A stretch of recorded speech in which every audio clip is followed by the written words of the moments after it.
Con alegría quería anunciarles aquí desde la ciudad de Bella en Portugal la confección de 4 clases sobre la historia de la arquitectura portuguesa, románico, gótico, renacimiento y barroco. Para eso y para entusiasmarlos un poco he hecho una pequeña selección con algunos datos básicos que dura más o menos 30 minutos para ver si les interesa realmente adquirir el curso de 4 secciones. Bueno, el primero de los estilos que vamos a ver a vuelo de pájaro en Portugal es el estilo románico. El estilo románico en la península ibérica tiene la característica de que se desarrolla especialmente en el norte. ¿Por qué? Por la Reconquista, porque la reconquista de los cristianos en los territorios ocupados por el Islam, que ocupó la península ibérica en el siglo VIII, la lucha empieza en el norte y se va desplazando hacia el sur. Por una cuestión de tiempo, que tardó mucho más en el sur de España y en el sur de Portugal, la Reconquista, es que prácticamente no hay monumentos románicos en Andalucía, por un lado, en España, y tampoco en la parte sur de Portugal, en la parte sur del Alentejo y el Algarve. La mayoría de los edificios románicos importantes se encuentran en realidad en el norte del país, con una un claro parentesco con la arquitectura de Galicia. El románico portugués del norte es un románico hecho en piedra dura, en granito, mientras que en la zona de Coimbra, por ejemplo, que es más o menos la mitad del país, donde estamos viendo la iglesia de Santiago, la piedra era calcáreo, que es un material mucho más dócil.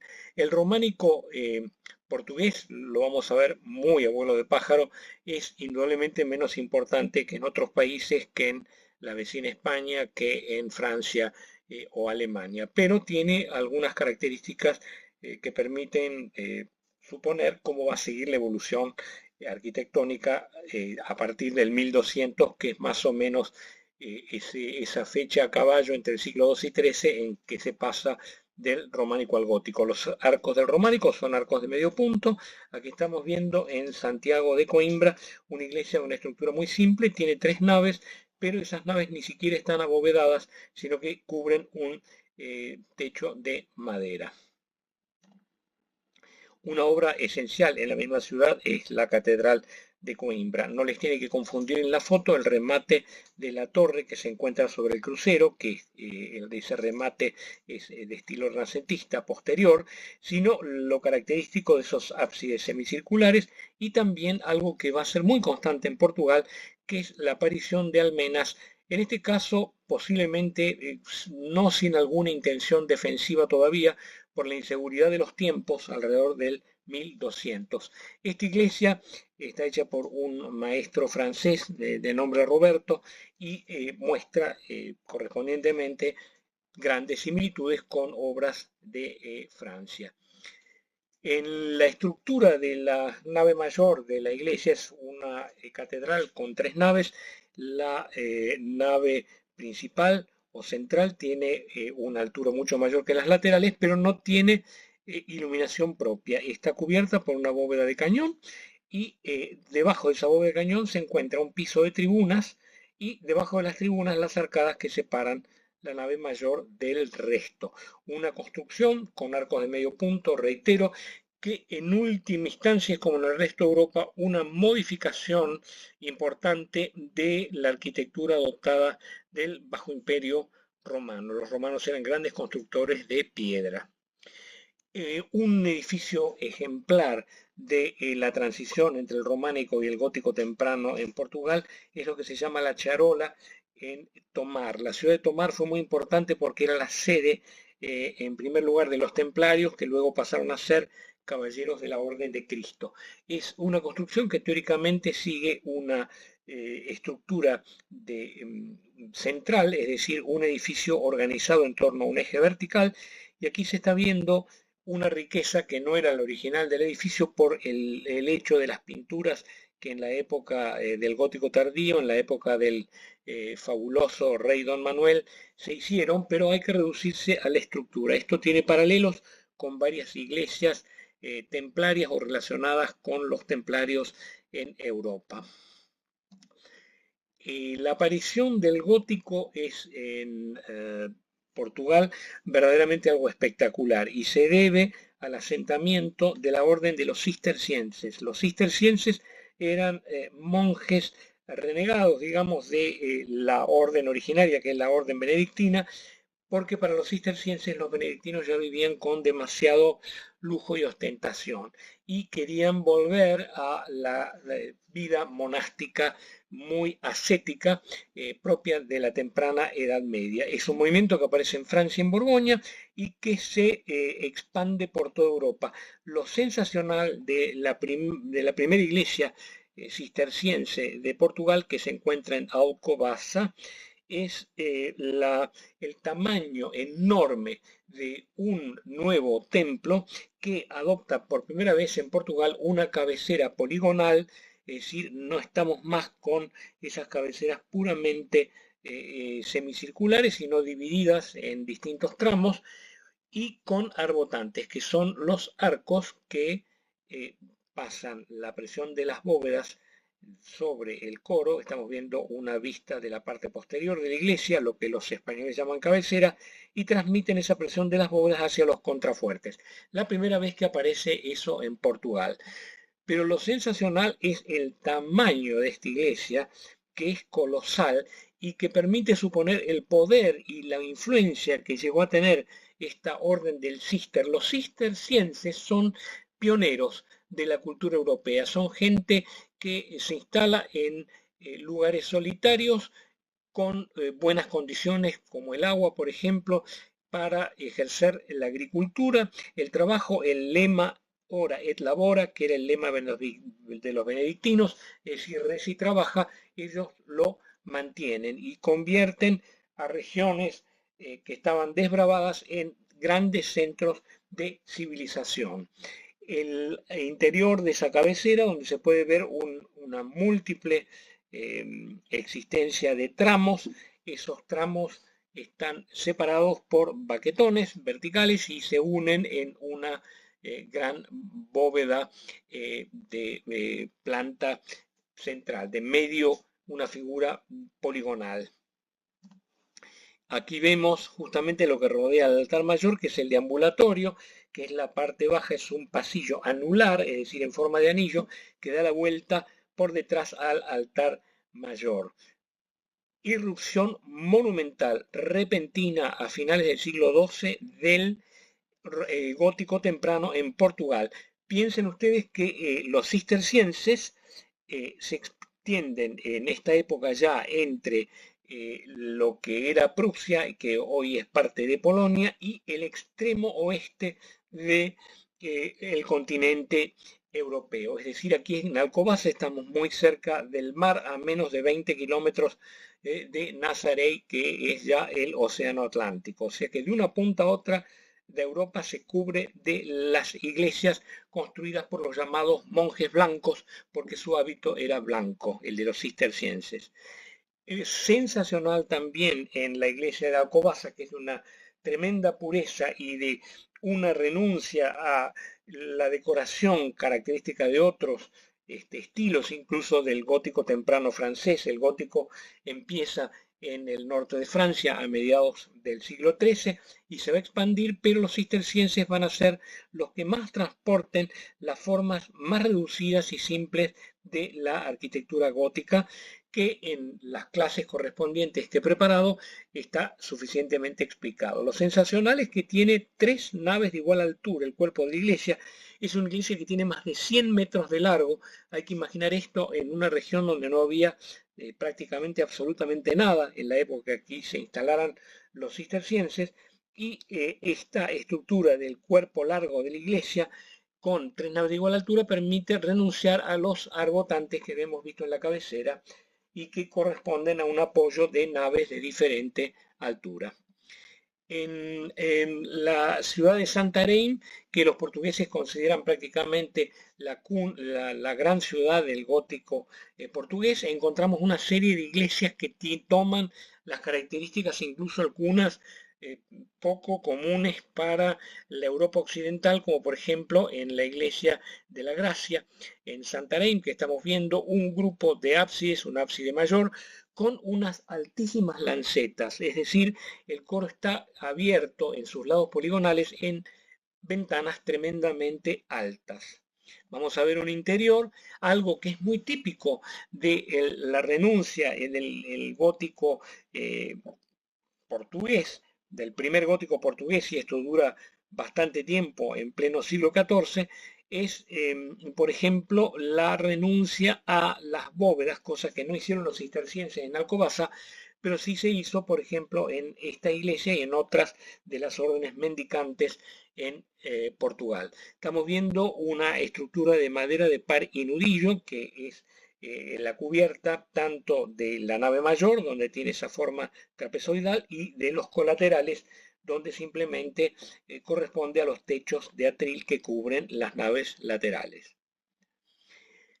El gótico portugués da un salto tremendo en alto por influencia de la realeza. El rey Juan I hace construir el monasterio de Batalla en un lugar que se llama Batalla, porque allí efectivamente tuvo lugar, en las cercanías, no es exactamente el lugar de la gran batalla, de Aljubarrota, donde los portugueses logran vencer a los castellanos, que era el eterno peligro, y la razón por la cual durante siglos la arquitectura portuguesa estuvo desarrollando medidas defensivas en contra de España. Eso se ve muy claro, por ejemplo, en la región de Elvas, donde la frontera natural con España ha sido defendida por tremendas fortificaciones que ya empiezan a hacerse en la Edad Media y que se siguen construyendo hasta incluido el siglo XVII. La iglesia de Batalla es un agradecimiento, es una iglesia votiva por esa por guerra ganada por Portugal, y tiene que ver, por un lado, con elementos del gótico inglés. El rey Juan estaba casado con Felipa de Lancaster, y seguramente se han colado formas de la arquitectura inglesa que tenía un tremendo desarrollo en el siglo XIV, y desde a partir más o menos del 1400 tenemos a la derecha lo que es la capilla del fundador, donde están las tumbas del rey y la reina, y tenemos una articulación de una riqueza hasta ahora desconocida en el gótico portugués. La nave central es de tremenda altura, muy pura también, con dos pisos, uno de arcadas y otro de ventanas. Vemos que la nave mayor tiene ventanamiento propio, las naves laterales, que son más bajas, no, por eso es una perfecta estructura de basílica. La capilla del fundador es un edificio de planta octogonal, siguiendo la tradición de los edificios de planta central, con una enorme riqueza. Aquí está el túmulo del rey y de la reina, y los arcos, que son arcos peraltados, están todavía enriquecidos en su perfil por lo que se llama narices góticas, que es una forma de tracería, que es el diseño geométrico tan propio del gótico. Pero también hay elementos que vienen de otras partes de Europa. Por ejemplo, la torre del reloj, la llamada torre del reloj, que originalmente, claro, en la Edad Media no había todavía, en el 1400 relojes, por lo menos aquí, que yo sepa al menos, representa una aguja calada que tiene su origen en la arquitectura centroeuropea, concretamente en la arquitectura alemana, con la iglesia de Friburgo, que fue el gran modelo para toda Europa de las agujas caladas. Aparece en una iglesia franciscana, San Francisco en Évora, ciudad real también, y con apoyo del rey Don Manuel hacia el 1500, ya se había empezado un poco antes, una iglesia que es sumamente importante porque aquí aparece lo que va a ser la característica del barroco, no solo en Portugal, sino en general en Europa, que es una gran espacialidad. Estamos aquí frente a una iglesia gótica con una nave central muy ancha, cubierta por unas bóvedas de nervadura muy típicas del gótico, y con una serie de capillas laterales que están intercomunicadas por pequeñas entradas. Esa estructura de un gran ancho y de capillas laterales intercomunicadas va a pasar a ser la característica de la arquitectura barroca de Brasil y Portugal, de Portugal por supuesto primero y luego de Brasil. También igualmente una solución muy portuguesa es encontramos el presbiterio, que es el lugar donde está el Sacro Santorum de la iglesia, que es el altar principal. Tiene un arco más pequeño, es mucho más angosto que la nave y no hay un crucero, es decir, no hay una nave transversal caracterizando esta arquitectura. Una bellísima iglesia en Évora. Empezamos con la época de Don Manuel, con obras de una gran originalidad en Portugal, que las definen con un perfil propio tanto frente al mundo castellano como al resto de Europa, por más intercambios de influencias que haya habido.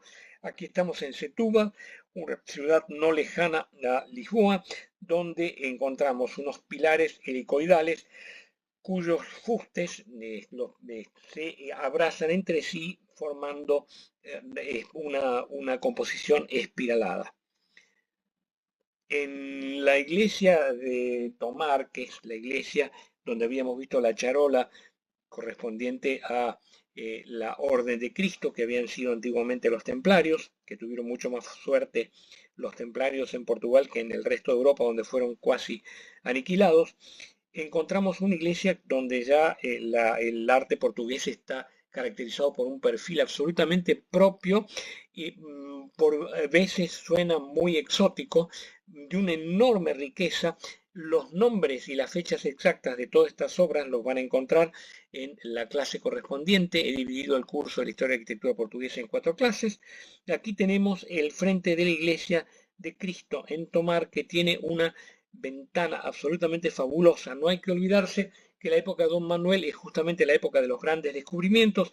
Álvares Cabral, que llega a las costas de Brasil, y hay una serie de elementos decorativos o iconográficos que hablan del mundo marítimo. Por ejemplo, algas, por ejemplo, cuerdas, sogas o incluso imitación extraordinariamente bien hecha de flotadores de corcho con las correspondientes sogas, todo correspondiente al mundo marítimo de la época de los grandes descubrimientos. No hay que olvidar que Portugal era un país que logró una expansión extraordinaria hasta la India y hasta la China. El motivo naturalista del gótico tardío, que es en Portugal la época del manuelino, llamado así por el rey Don Manuel, presenta originalidades muy extraordinarias. Tienen algunos paralelos con la arquitectura, sobre todo de la Europa central, pero es una insistencia en determinados motivos, por ejemplo, las formas anudadas, imitadas en piedra. Esto es la Puerta de los Nudos en la ciudad de Vila Viçosa, que es la cuna de la dinastía de Braganza, que van a ser los que lleguen a reyes de Portugal una vez que termine la Unión Ibérica, porque no hay que olvidar que España y Portugal a partir de 1580, bajo Felipe II, formaron una unidad política, mal vista naturalmente por el lado de los portugueses, y que termina con la entrada a la corona, o digamos el paso a la corona, con la dinastía de Braganza, que tiene su sede aquí en esta preciosa ciudad de Vila Viçosa. Estamos viendo la Puerta de los Nudos, son como unos troncos, imitaciones de troncos que están unidos por sogas. El tema de los nudos es una constante en la arquitectura portuguesa, como también son una constante la cruz de Cristo y la representación de lo que se llama la esfera armilar. Lo tenemos aquí en una clave de una bóveda en el norte del país, en la Catedral de Viseu, donde las nervaduras han sido transformadas en unas sogas con nudos que están inmediatamente flanqueando esa clave de bóveda hecha en madera y que representa una esfera armilar, que era un instrumento de ayuda a la navegación, o sea que también una referencia clarísima a la expansión ultramarina del país. En la Catedral de Guarda, una catedral hecha en granito, tenemos una recepción del gótico tardío alemán, la iglesia de Ingolstadt. Aquí las torres tienen su arista puesta a 45 grados en relación a el cuerpo ortogonal de la iglesia. Una imponente catedral de granito en Guarda, ciudad más alta y más fría, por lo tanto, de Portugal. Y el manuelino llega a una expresión extraordinaria en lo que se ha dado en llamar también en el monasterio de Batalla, que ya habíamos visto con Juan I y con Felipa de Lancaster. Está planeada una tumba para don Manuel, que no es donde finalmente reposó, que es una obra arquitectónica impresionante que queda inacabada y por eso se habla de capelas imperfectas, porque están no porque sean imperfectas, porque son de una perfección pasmosa, sino porque no se las terminó. El motivo es por cambio de estilo, por la muerte del rey don Manuel. Hay una cantidad de razones siempre detrás de una obra inacabada. Para que vean ustedes un detalle del impresionante trabajo de piedra, no hay un solo portal de Europa que pueda compararse con lo que es la unión entre la iglesia de Batalla con las capillas imperfectas, que son interconectadas. Las capillas imperfectas se encuentran detrás de la gran basílica. Todo esto hecho en piedras de un calado impresionante, realmente deja sin aliento. Entre las capillas, que la principal está a cielo abierto, porque como digo fueron inacabadas, se muestran formas riquísimas de bóvedas con grandes lancetas y un intercalado de nervaduras hecho con una maestría realmente sorprendente, sobre todo la imaginación. Hay pocas obras en Europa que se le lleguen, se le aproximen por la calidad imaginativa de este tipo de piezas. En general, en los lugares más pequeños, por ejemplo en Viana do Alentejo, las iglesias manuelinas son indudablemente originales, muchas de ellas, pero mucho menos pretenciosas que una obra directamente real como era el monasterio de Batalla. Aquí, en lo que es la C o iglesia principal CEO de Viana do Alentejo, es muy curioso ver la catedral incluida en una muralla pentagonal, es decir, la población tenía la oportunidad de refugiarse en este templo totalmente protegido por una muralla. Típicos de la arquitectura portuguesa durante todo el gótico son las almenas, que no tienen necesariamente más que un valor simbólico, más que militar. Aquí vemos sobre las naves laterales los famosos arbotantes, que son como esos puentes o esas muletas para la fijación de las bóvedas de la nave central y la repetición constante de motivos de lo que se llama en portugués corucheus, cuya traducción castellana sería cucuruchos, que son conos que rematan, por ejemplo, aquí cada uno de estos pequeños contrafuertes que tienen muy frecuentemente en Portugal como característica cuasi nacional un perfil o una sección semicircular. La fantasía realmente del manuelino es inagotable y la insistencia, por ejemplo, con los símbolos reales. Aquí estamos en un ex convento de clarisas en la ciudad de Bella, también en el Alentejo, donde uno de los claustros tiene esta magnífica puerta con la esfera al mirar, una hueca y otra maciza, y con un extraordinariamente virtuoso tratamiento del relieve de la puerta, extraordinariamente original. Se ve además algo que es muy típico de Portugal y que es una herencia de los mudéjares y en realidad de los musulmanes, que es la utilización de los azulejos. Esa arquitectura de azulejos o revestida de azulejos viene indudablemente de la utilización en el norte de África y pasa a ser europeizada en el arte portugués y español. Un detalle de esa magnífica portada, todavía perteneciente, claro, a la época manuelina, que es sin duda la más original entre todas las épocas del arte portugués. Aquí tenemos una ermita, que es la ermita de San Sebastián, hecha en la ciudad de Alvito. Realmente de una pureza cuasi desconcertante. Tiene unos contrafuertes que son realmente son como unos conos truncados, semicirculares, unos medios conos, y rematado como siempre en almenas. Esas almenas son chanfleadas, muy típico también del siglo del XV, que es la época en que fue construido esta ermita. Ermita simplemente como nombre de capilla. Hay muchísimas ermitas en Portugal, igualmente, por supuesto, en España. Y no tiene otro sentido en realidad que el de una capilla, en principio rupestre, pero también urbana. En principio, en medio del paisaje. La arquitectura de castillos también sufre una transición hacia los palacios. Aquí estamos en Porto de Mos.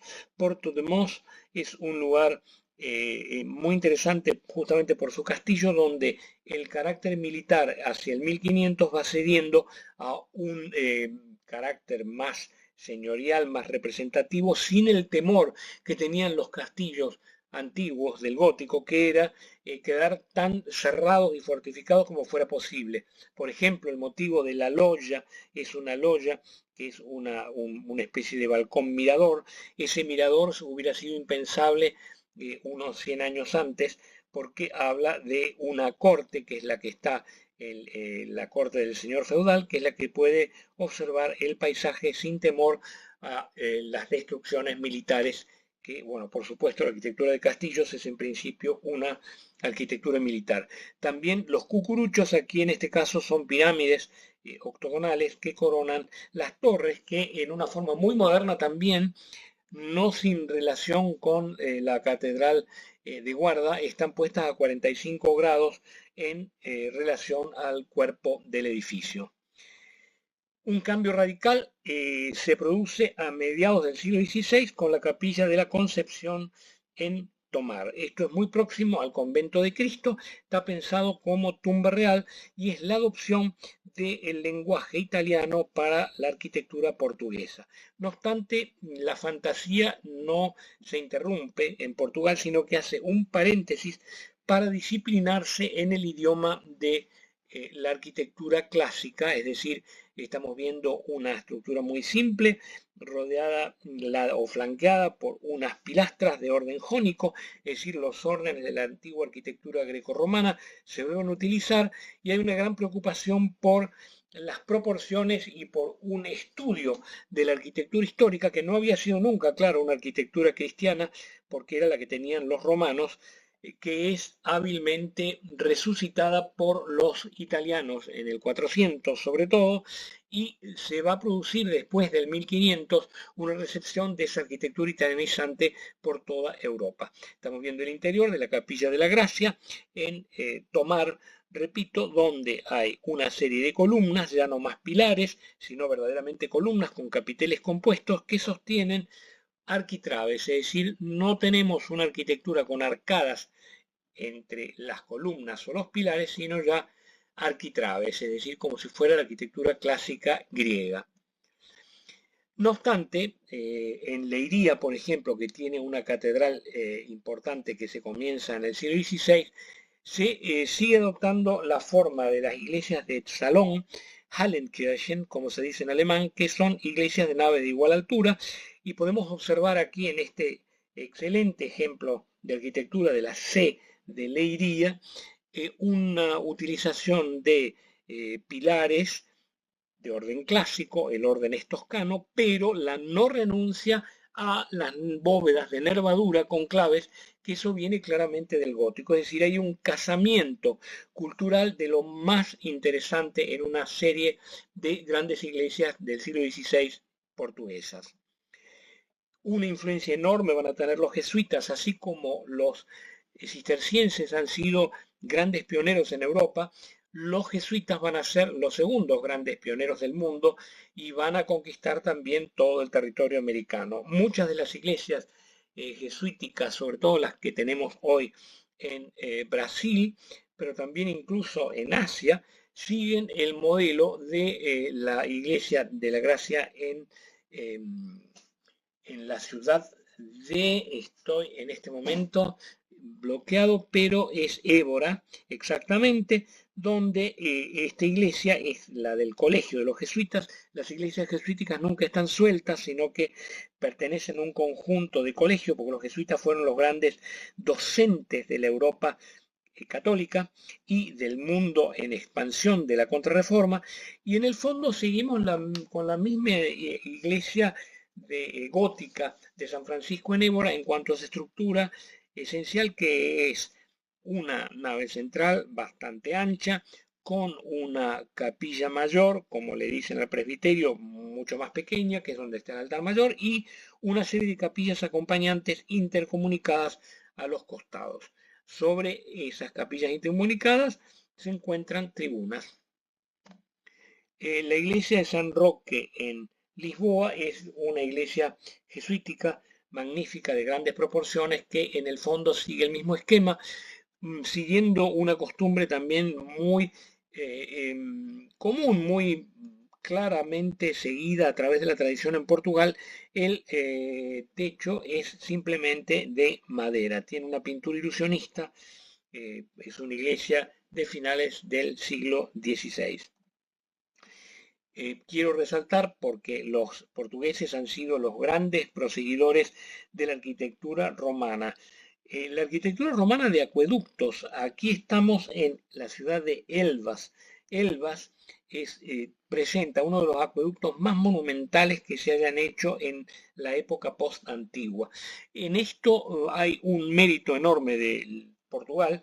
Es el país que más prosigue con la construcción de acueductos en una época sumamente posterior, por supuesto, al de la antigüedad. Esto se empieza en el 16 y se prolonga en el 17. Vemos la típica estructura de arcos para la conducción de obras maestras hidráulicas. El Renacimiento italiano tiene un ejemplo clarísimo por la extraordinaria y larga perspectiva. Los italianos son los inventores o descubridores de la perspectiva, que permite proyectar los edificios en función de cómo el ojo los ve realmente, es decir, con un punto de fuga. Una estructura muy horizontal con un remarque a través de impostas muy notorio de esa horizontalidad y con repetición de unidades iguales es el castillo de los duques de Braganza en Villa Viçosa, nuevamente donde habíamos visto la puerta de los nudos. Como característica especial de Villa Viçosa tenemos una fachada totalmente revestida en mármol, cosa que en realidad no se había hecho en Europa prácticamente desde que el gótico veneciano hubiese cubierto totalmente de mármol la fachada del Palacio de los Dux. Y en el barroco hay una serie de características que son muy portuguesas, por ejemplo, las órdenes religiosas, como la Orden del Carmen, que construyen su iglesia, que es la de la izquierda, que es la iglesia conventual, y hay unas cofradías, es decir, unas asociaciones de hombres nobles, normalmente con mucho más dinero incluso que la propia comunidad monacal, con dos iglesias que comparten una pared. La iglesia conventual y la iglesia pagada por miembros de lo que se llama la Tercera Orden. Eran personas que no precisaban vivir en el convento, sino que eran grandes comerciantes. La riqueza y la gran burguesía de Oporto, estamos aquí en la ciudad de Porto frente a la iglesia del Carmen, que es una iglesia doble, cosa que encontramos frecuentemente luego en Brasil. La influencia extranjera intereuropea en la época barroca de Brasil, de Portugal, no le quita originalidad, pero ha habido algunos maestros, arquitectos importantes, incluso algunos venidos de Italia, otro venido de Alemania. El más importante de Porto, al norte del país, fue Nasoni. Nasoni hizo la iglesia de San Pedro dos Clérigos, que es una obra maestra del barroco, ya muy pariente incluso del barroco gallego, del barroco en Galicia, con una enorme torre. Portugal y España siguen siendo en la época barroca, sobre todo, países con costumbre de construir torres mucho más que de construir cúpulas, que es lo que programaba el barroco italiano, el barroco romano en especial. Y hay otra característica que es muy típica, que esto tiene que ver con la decoración de la iglesia, que es la terrible riqueza única en Europa también, de lo que se llama la talla dorada. La talla dorada, aquí estamos viendo un detalle, por ejemplo, de la iglesia de San Francisco en Porto, que es una iglesia gótica, pero está totalmente renovada en la época barroca con un árbol de GC, que es el tema iconográfico del cual voy a hablar durante las clases. Y otra de las características, es decir, del barroco, para reconocerlo rápidamente, del barroco portugués, es la utilización más